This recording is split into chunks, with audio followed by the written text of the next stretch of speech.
Hello दोस्तों, नमस्कार। स्वागत है आप सभी का पीके एजुकेशन कोर पर। ये पूरी पॉलिटी की सीरीज चल रही है, उसी में हम आज आगे देखेंगे और जानेंगे गवर्नर को क्या क्या शक्तियां प्राप्त हैं, गवर्नर की नियुक्ति कैसे होती है, गवर्नर के क्या क्या काम हैं। तो आज हम सब सिर्फ इस वीडियो में राज्यपाल से जुड़े हुए जो सेवा शर्तें हैं या फिर जो उसकी नियुक्ति के लिए क्या क्या चीज़ें आवश्यकता है, उन चीज़ों को जानेंगे और राज्यपाल की शक्ति किस तरीके से है उसके बारे में भी समझने की पूरी कोशिश करेंगे। तो जिन लोगों ने पुराने वाले वीडियोस को नहीं देखा है, उसका लिंक डिस्क्रिप्शन में दिया हुआ है, आप उसे वहां से देख सकते हैं। आज हम शुरू करेंगे गवर्नर। बिना देर किए हुए शुरू करते हैं कि गवर्नर के लिए क्या क्या कॉन्स्टिट्यूशन में प्रावधान किए गए हैं। तो देखते हैं भारत के राज्यपाल, जो राज्यपाल की शक्तियां हैं या राज्यपाल का जो परिकल्पना की गई बिल्कुल वैसे ही की गई है जैसे कि केंद्र में राष्ट्रपति के लिए की गई है। राष्ट्रपति, देखिए सदन मिलकर कैसे बनता है, सदन बनता है मिलकर बनता है लोकसभा से, राज्यसभा से और किससे मिलकर बनता है, राष्ट्रपति से। क्योंकि बिना राष्ट्रपति के मोहर के हस्ताक्षर के कोई भी विधेयक अधिनियम नहीं बनता है। ऐसे ही यहाँ पर भी है कि राज्य की जो विधानसभाएं हैं, राज्य में जो नियम बनते हैं वो भी राज्यपाल की अनुमति के बिना नहीं बन सकते हैं। तो देखते हैं भारत के संविधान में राज्य में सरकार को उसी तरीके से जो राज्य की सरकारें हैं उसकी परिकल्पना वैसे ही की गई है जैसे कि केंद्र के लिए हो। जैसे कि मैंने बताया, केंद्र में राष्ट्रपति और राज्य में राज्यपाल। इसे संसदीय व्यवस्था कहते हैं। इसे क्या कहते हैं? इसे संसदीय व्यवस्था कहते हैं। इन सारे टर्मिनोलॉजी को मैंने बहुत अच्छे से डिस्क्राइब किया हुआ है पुराने वाले वीडियोस में। जिन लोगों ने नहीं देखा है उनको जाकर वहां पर देख सकते हैं। संविधान के छठे भाग में राज्य में सरकार के बारे में बताया गया है। राज्य में किस तरीके से सरकारें चलेंगी, किस तरीके से सरकारें काम करेंगी, उनके बारे में बताया गया है। लेकिन यह व्यवस्था जम्मू कश्मीर राज्य के लिए लागू नहीं होती है। ये पहले का है, लक्ष्मीकांत सर की बुक से मैं ले रही हूँ और उसमें ये पहले, क्योंकि जम्मू कश्मीर को पहले विशेष राज्य का दर्जा प्राप्त था और अब क्या हुआ है, इसको हटा दिया गया है। अब ये एक नॉर्मल जैसे कि टेरिटरी है उस तरीके से ये बन गई है। इसे विशेष दर्जा प्राप्त है और राज्य का वहाँ स्वयं अपना संविधान है। अब ऐसा नहीं है, धारा 370 हटा दी गई है। तो अब ये किसी तरीके बिहेव करने लगा जो जैसे और राज्य है उसी के तरीके से जम्मू कश्मीर भी हो गया है। संविधान के छठे भाग के अनुच्छेद 153 से लेकर 167 तक राज्य की कार्यपालिका के बारे में बताया गया है। कई बार एग्जाम में यहाँ से क्वेश्चंस उठते हैं और बहुत ही महत्वपूर्ण क्वेश्चन पूछे जाते हैं यहाँ से। तो संविधान के छठवें भाग में कई बार यही पूछ लेगा कि 6th भाग में क्या डिस्क्राइब किया गया है। तो आपको पता होना चाहिए कि राज्यपाल के बारे में और राज्य की जो कार्यपालिका है उसके बारे में बताया गया है। 153 से लेकर 167 तक राज्य कार्यपालिका के बारे में बताया गया है। राज्य की जो कार्यपालिका में शामिल होते हैं, देखिए कौन कौन शामिल होता है। राज्य के जो राज्यपाल होंगे वो शामिल होंगे, मुख्यमंत्री शामिल होगा, मंत्री परिषद और राज्य के महाधिवक्ता शामिल होते हैं। जो राज्य की कार्यपालिका है उसमें कौन कौन शामिल हो रहा है, राज्यपाल शामिल हो रहा है, मुख्यमंत्री शामिल हो रहा है, मंत्री परिषद शामिल हो रही है और राज्य के महाधिवक्ता एडवोकेट जनरल भी शामिल हो रहे हैं। इस तरह राज्य में उपराज्यपाल में का कोई कार्यालय नहीं होता है। राज्य में कोई भी उपराज्यपाल नहीं होता है जैसा कि केंद्र में उपराष्ट्रपति होता है। राज्यपाल राज्य का कार्यकारी प्रमुख होता है। जो राज्यपाल है, जैसे संविधान का प्रमुख कार्यकारी कौन है, अगर केंद्र की बात करते हैं तो राष्ट्रपति, यहाँ पर राज्यपाल राज्य का कार्यकारी प्रमुख होता है। राज्यपाल केंद्र सरकार के प्रतिनिधि के रूप में काम करता है। कई बार टिप्पणी करी जाती है कि राज्यपाल जो होता है वो केंद्र का चुना हुआ व्यक्ति होता है, केंद्र के द्वारा नियुक्त किया जाता है, तो वो केंद्र के एजेंट के रूप में काम करता है। लेकिन यहाँ पर क्या है कि केंद्र सरकार के प्रतिनिधि के रूप में यहाँ पर काम करते हैं। इस तरह राज्यपाल कार्यालय दोहरी भूमिका निभाता है। जो राज्यपाल का कार्यालय होता है वो दोहरी भूमिका निभाता है। किस तरीके से? एक तरीके से वो केंद्र से नियुक्त किया गया है राष्ट्रपति के द्वारा और उसके बाद क्या होता है, उसके बाद वो राज्य की भूमिका में अपनी अहम रोल को प्ले करता है। सामान्यतः प्रत्येक राज्य के लिए एक राज्यपाल होना आवश्यक है। एक राज्य के लिए एक राज्यपाल अवश्य होता है। लेकिन 7वें संविधान संशोधन, ये ध्यान रखिएगा कि 7वें संविधान संशोधन के द्वारा ये अधिनियम बनाया गया कि धारा के अनुसार एक ही व्यक्ति 2 या 2 से अधिक राज्यों का भी राज्यपाल नियुक्त किया जा सकता है। व्यक्ति एक ही होगा लेकिन वो एक से अधिक राज्यपाल नियुक्त किया जा सकेगा। राज्यपाल की नियुक्ति के बारे में समझते हैं। राज्यपाल को जनता के द्वारा सीधे नहीं चुना जाता है और ना ही अप्रत्यक्ष रूप से उसको चुना जाता है। जिस तरीके से राष्ट्रपति का संवैधानिक चुनाव की प्रक्रिया होती है उससे ऐसे भी नहीं चुना जाता है। देखिए, उसके चुनाव का ऐसा कोई माध्यम नहीं होता है। उसकी राष्ट्रपति के द्वारा जब उसकी मोहर लग जाती है आज्ञा पत्र पर, तो ही वो किसी राज्य का राज्यपाल नियुक्त कर दिया जाता है। इस प्रकार वह केंद्र सरकार द्वारा मनोनीत होता है। क्या होता है? वह केंद्र सरकार जो होती है उसके द्वारा मनोनीत होता है। लेकिन उच्चतम न्यायालय की 1979 की व्यवस्था के अनुसार राज्य में राज्यपाल का कार्यालय केंद्र सरकार के अधीन रोजगार नहीं है। मतलब ये जो काम होगा, वो जो चुना जाएगा राज्यपाल, वो केंद्र सरकार के अधीन नहीं माना जाएगा, केंद्र सरकार के अधीन रोजगार नहीं माना जाएगा।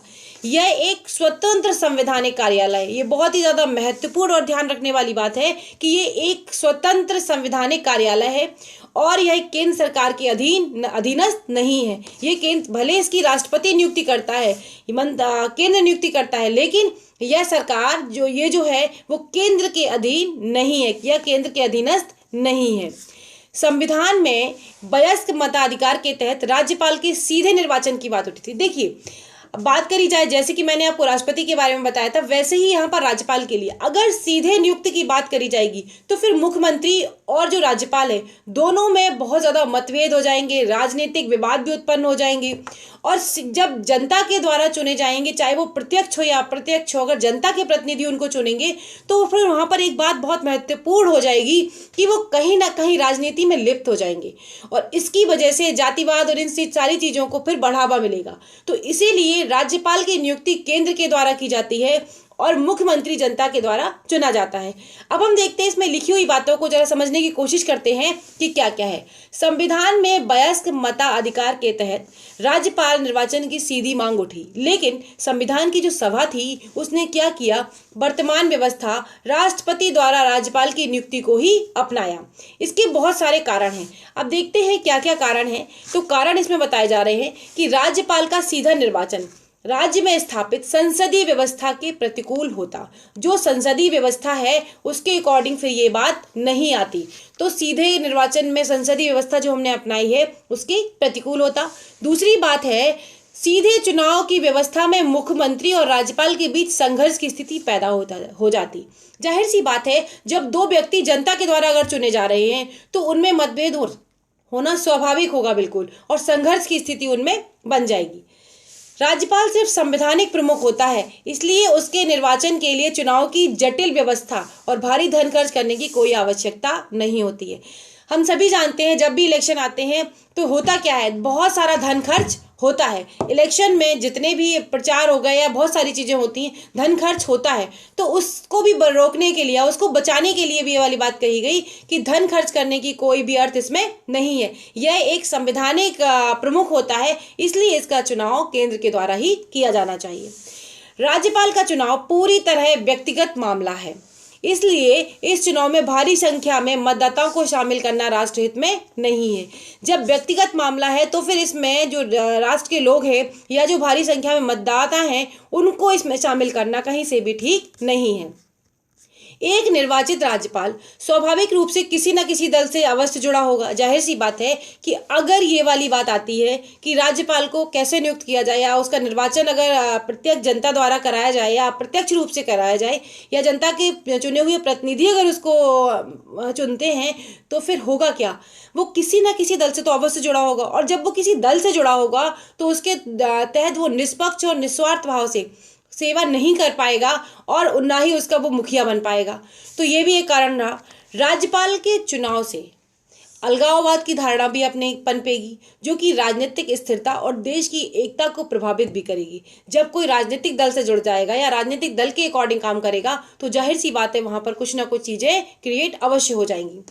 राष्ट्रपति द्वारा नियुक्त की गई व्यवस्था से राज्यों पर केंद्र का नियंत्रण बना रहेगा। जैसा कि मैंने आपको बताया था कि संघवाद के ढांचे में और संसदीय व्यवस्था के ढांचे में ये बहुत ही महत्वपूर्ण फैक्ट है कि जितना भी शक्तियों का बंटवारा है वो सब अलग अलग किया गया है, लेकिन जितनी भी शक्तियां अगर दी गई हैं तो वो एक तरीके से केंद्र की तरफ झुकाव ज़्यादा रखती हैं।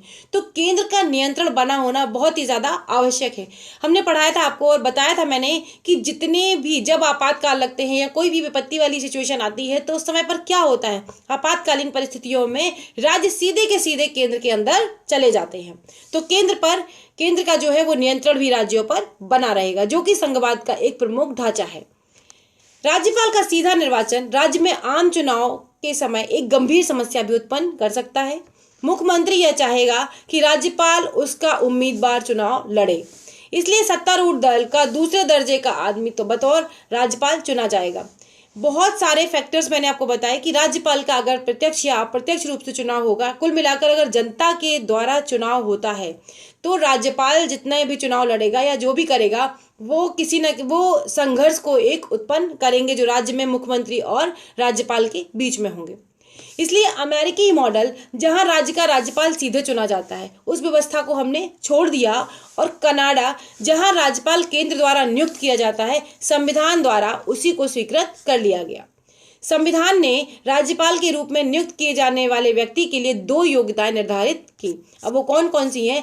पहला तो यही है कि वह भारत का नागरिक होना चाहिए, और दूसरा यह है कि उसने 35 वर्ष की आयु पूरी कर ली हो। ये दोनों फैक्ट बहुत महत्वपूर्ण हैं, बहुत आसान से हैं, लेकिन कई बार ये वाला फैक्ट यूपीएससी हो गया, यूपीपीसीएस हो गया, इन सारे एग्जामों में पूछे जाते हैं। बाकी और अदर स्टेट एग्जाम में भी ऐसे क्वेश्चंस पूछे जाते हैं। इन वर्षों में यदि अतिरिक्त 2 परंपराएं भी जुड़ गई। अब क्या जुड़ गई? पहला, उसे बाहरी होना चाहिए, यानी किसी जो भी राज्यपाल चुना जाएगा वह उस राज्य से संबंधित ना हो जहां उसे नियुक्त किया गया। इसके पीछे एक बहुत बड़ा महत्वपूर्ण फैक्ट है।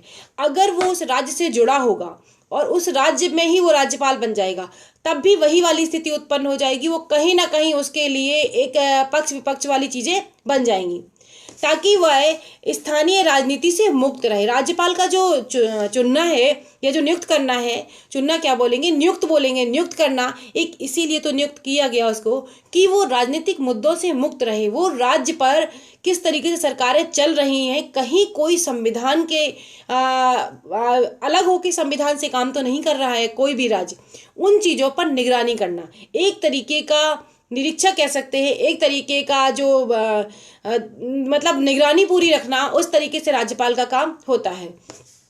दूसरा, जब राज्यपाल की नियुक्ति हो तब राष्ट्रपति के लिए आवश्यक है कि वह राज्य के मामले में मुख्यमंत्री से परामर्श करे, ताकि राज्य में संवैधानिक व्यवस्था सुनिश्चित हो सके। जब भी किसी राज्यपाल की नियुक्ति की जाएगी तो मुख्यमंत्री से सलाह की जाएगी। यद्यपि दोनों परंपराओं के कुछ मामलों में उल्लंघन किया गया है। अब वो कौन कौन से मामले हैं? राज्यपाल के पद के लिए क्या क्या शर्तें होनी चाहिए? उसे ना तो संसद सदस्य होना चाहिए, महत्वपूर्ण चीज़ है, सारे के सारे इंपॉर्टेंट फैक्ट है। मैं हर बार आपसे बोलती हूँ, जहाँ पर भी आप लिख रहे हो प्लीज़ नोट्स बनाते चलिए, तभी आपको ये चीज़ें समझ में आएंगी। अदरवाइज ऐसे पढ़ लेने से आपको बहुत ज़्यादा फायदा होने वाला नहीं है। और ना ही विधानमंडल का सदस्य होना चाहिए, मतलब ना ही वो संसद का सदस्य हो, ना ही वो विधानमंडल का सदस्य हो, उसे इन दोनों में से किसी का सदस्य नहीं होना चाहिए। यदि ऐसा कोई व्यक्ति राज्यपाल की नियुक्ति हो जाती है, अगर ऐसे किसी व्यक्ति की राज्यपाल के रूप में नियुक्ति हो जाती है, तो उसे सदन में उस स्थिति से अपना त्यागपत्र छोड़ना होगा। जो भी वो तिथि है, उस तिथि से त्यागपत्र छोड़ना होगा जब उसने राज्यपाल का पद ग्रहण कर लिया। अगर आप इस बात को समझें कि ना जो व्यक्ति राज्यपाल चुना जाएगा वो ना ही संसद का सदस्य होगा और ना ही वह विधानमंडल का सदस्य होगा, उसे सदन में उस तिथि से अपना त्यागपत्र दे देना होगा जिस दिन से वह राज्यपाल का पद ग्रहण कर लिया होगा उसने। अब दूसरा देखते हैं, उसे किसी लाभ के पद पर नहीं होना चाहिए। बिना किसी किराए के उसे राजभवन उपलब्ध होगा। वह संसद द्वारा निर्धारित सभी प्रकार की उपलब्धियां और विशेषाधिकार भत्तों के लिए अधिकृत होगा। उसे जो भी सुविधाएं संसद प्रदान करेगी वो सारी की सारी मिलेंगी।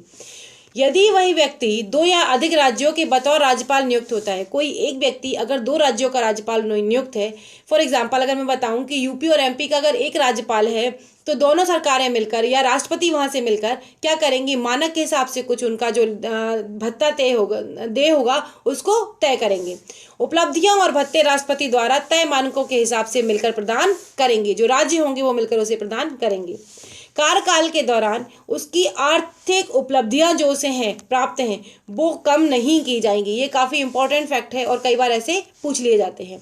2008 में संसद ने राज्यपाल का वेतन 36,000 रुपये से बढ़ाकर प्रतिमाह जो था उसे कितना कर दिया, 10 लाख प्रतिमाह कर दिया। राष्ट्रपति की तरह राज्यपाल को भी विशेषाधिकार और उन्मुक्तियां प्राप्त हैं। उसे अपने शासकीय कृत्यों के लिए विधिक दायित्व से निजी मुक्ति प्राप्त है और कार्यकाल के दौरान उसे आपराधिक कार्यवाही, जैसे कि मैंने राष्ट्रपति के लिए बताया था वैसा ही यहाँ पर भी है, आपराधिक कार्यवाही चाहे वह व्यक्तिगत क्रियाकलाप हो की सुनवाई उन्मुक्ति है, मतलब उससे उसे मुक्ति प्राप्त है। उसे गिरफ्तार कर कारावास में नहीं डाला जा सकता है। यद्यपि 2 महीने का नोटिस पर व्यक्तिगत अगर बात करी जाए तो व्यक्तिगत क्रियाकलापों पर उनके विरुद्ध नागरिक कानून संबंधी कार्यवाही प्रारंभ की जा सकती है। ऐसे नहीं है कि डायरेक्ट उनके खिलाफ कोई कार्यवाही की जाएगी। कार्यभार ग्रहण करने से पहले राज्यपाल सत्यनिष्ठा की शपथ लेते हैं और शपथ में राज्यपाल जो होते हैं वो क्या क्या प्रतिज्ञा करते हैं वो भी देख लेते हैं। निष्ठापूर्वक दायित्वों का निर्वहन करेंगे, संविधान और विधि की रक्षा और प्रतिरक्षा करेंगे, स्वयं जो राज्य की जनता के हित व सेवा में समर्पित रहेंगे। राज्यपाल को शपथ संबंधित राज्य के उच्च न्यायालय के मुख्य न्यायाधीश दिलवाते हैं। कौन दिलवाते हैं? राज्य के मुख्य न्यायाधीश।